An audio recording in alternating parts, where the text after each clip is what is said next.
Wow, that was so lame. Hello and welcome back to my channel. Today we are going to be doing a Beauty Bay haul. I've done one Beauty Bay haul before, I think, but I actually haven't done a haul in so long, and I do really enjoy filming them. These lashes are so big. Sorry if my eyes look really small. I'm not used to massive lashes like this.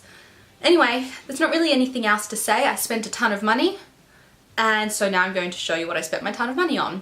But before we get started, you know the drill. Please hit that little red button down below, subscribe and give it a like if you enjoy this video, and let's get started. So in theory, I should probably organize this haul so that it makes sense.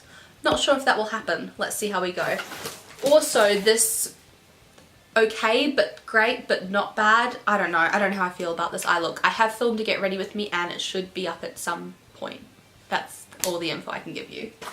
Right, I might try and go in like order of how you do stuff on your face. Some of these things I've already used, so I will give you a very quick review of the products I have, just because I have that information handy.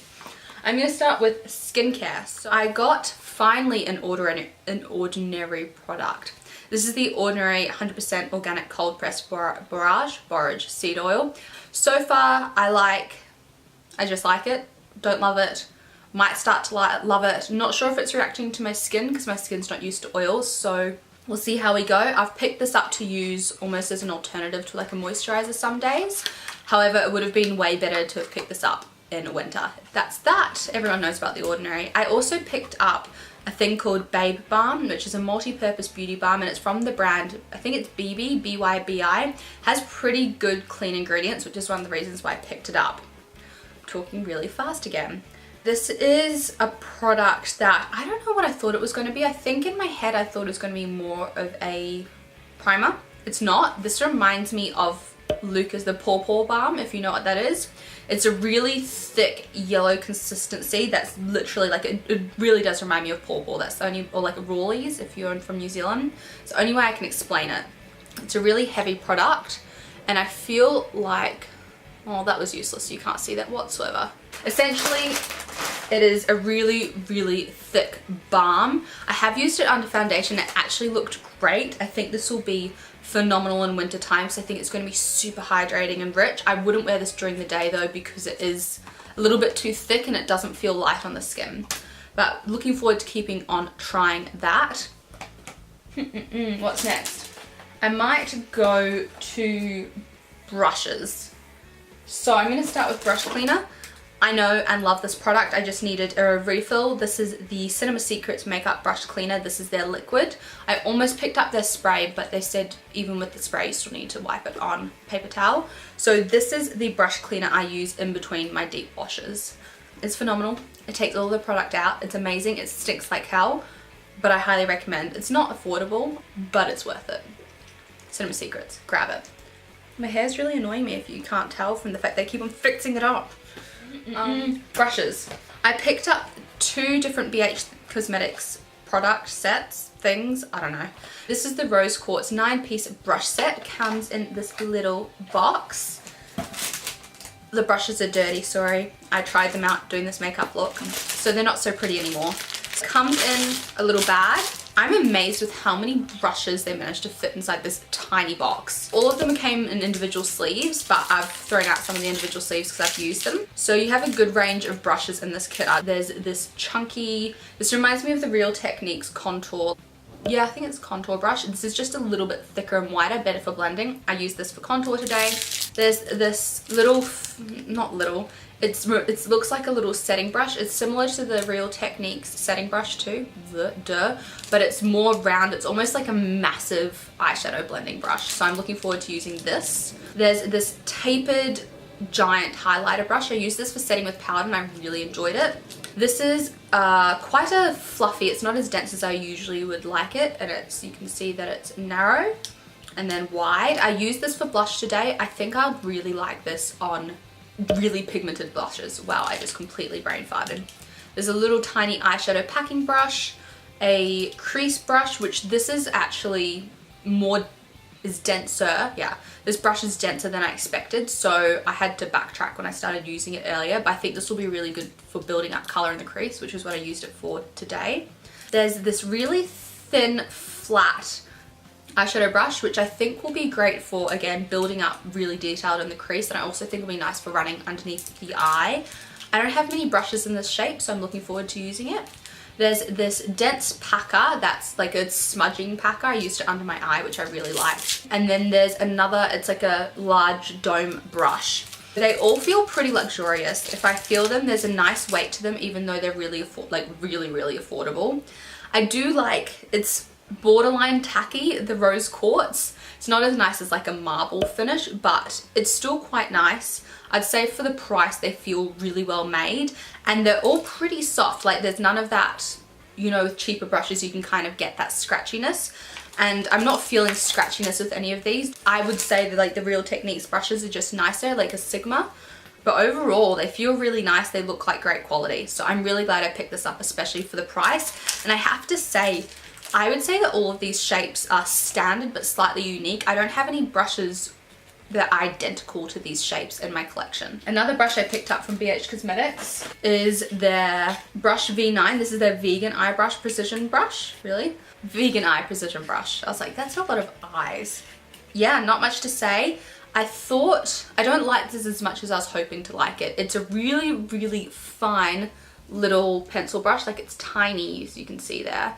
It's got a stark silver grey handle, and then it's got a little purple gunmetal ferrule. I don't like the quality of this necessarily. It's quite, almost a bit scratchy. I was hoping it was going to be a little fluffier because I wanted it for like detail work. I don't dislike it, but I don't love it as much as I was hoping I was going to like it. See, you are getting mini reviews. It's worth watching this. What's next? Also, just so you know, I love lip products, but I have so many that they're starting to go off that I forced myself not to buy any lip products for this haul. I'm a little bit gutted, but I'm glad I didn't. Let's move on to face stuff. I bought 2 sheet masks, which obviously can't give a review on because I haven't tried them yet. I wanted to do this haul first.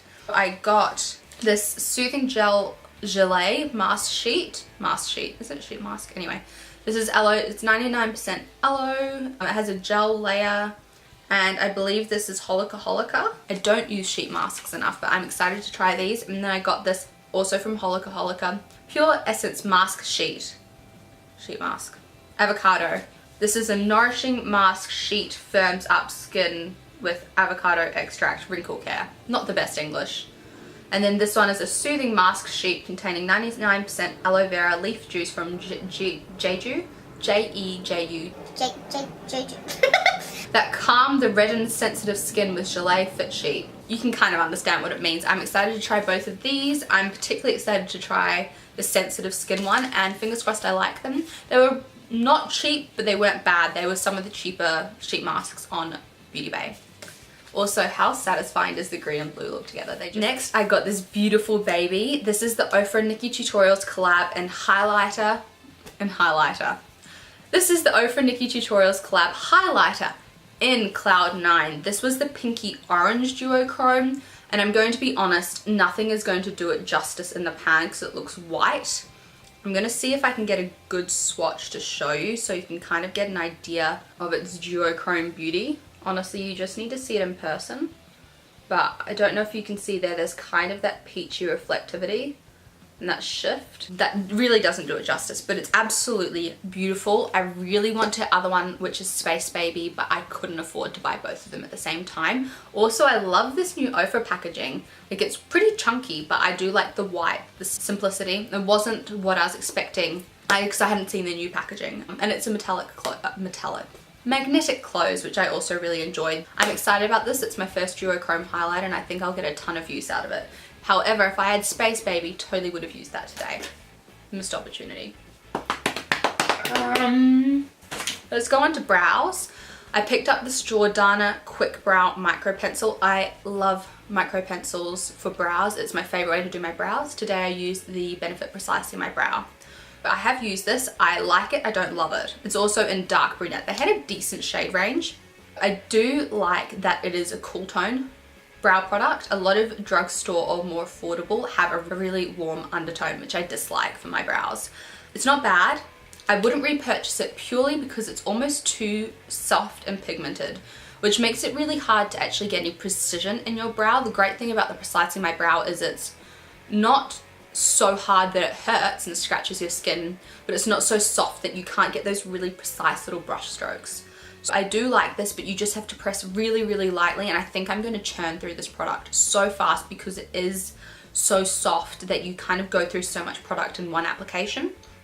Overall though, for the price and the quality, it's still good. I just would probably repurchase some other ones over top of it instead of it. You know what I mean. I might move on to lashes. My Shine XO lash review I did a while ago is one of the most viewed videos on my channel, so I would like to do another lash review.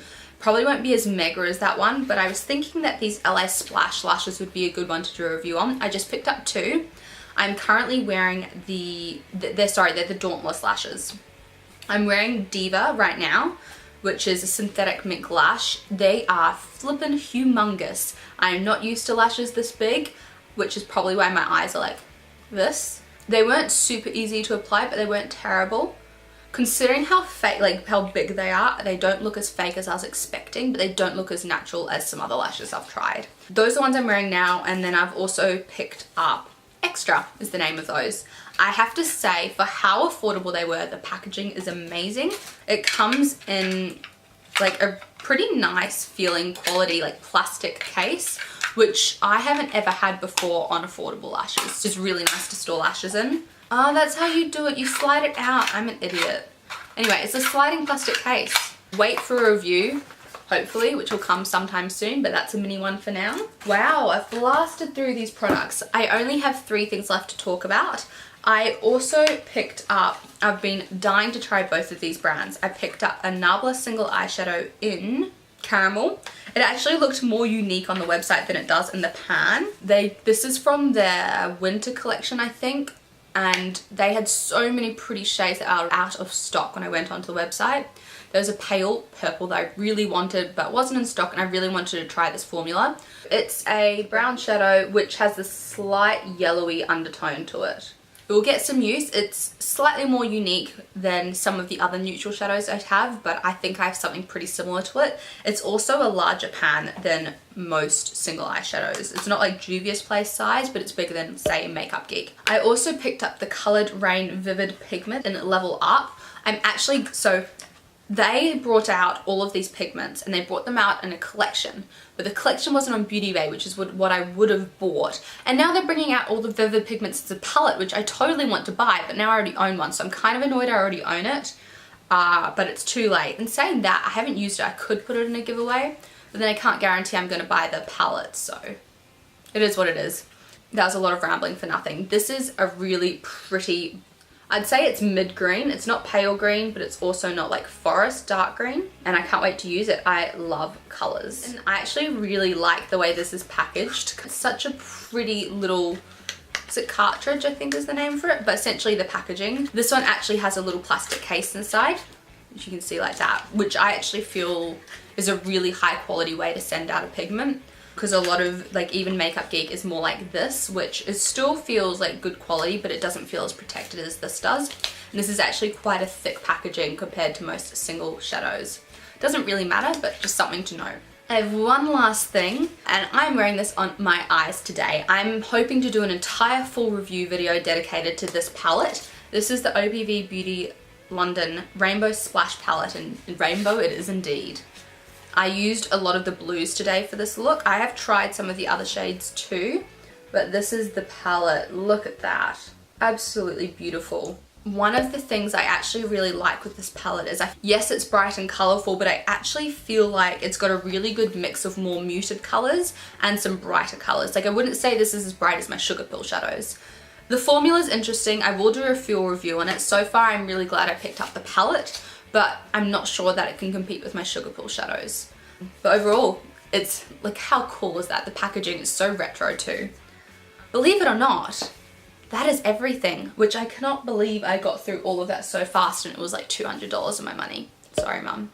I think that's all I really have to say. I hope you enjoyed this haul with a ton of little mini baby reviews, and hopefully you're looking forward to some of those dedicated review videos that will be coming at some point. Otherwise, there's not really much else left to say. Thank you so much for watching. Hope you enjoyed. Give it a little like if you did, and I'll see you later. Bye. Hello, welcome back to my channel. That was so weird. I can never center this damn camera. That will do. Hit that little red, I was about to say click, that little red button. Well, that works too. And just kind of spouting random stuff that doesn't really make sense. It's typical. I'm struggling here.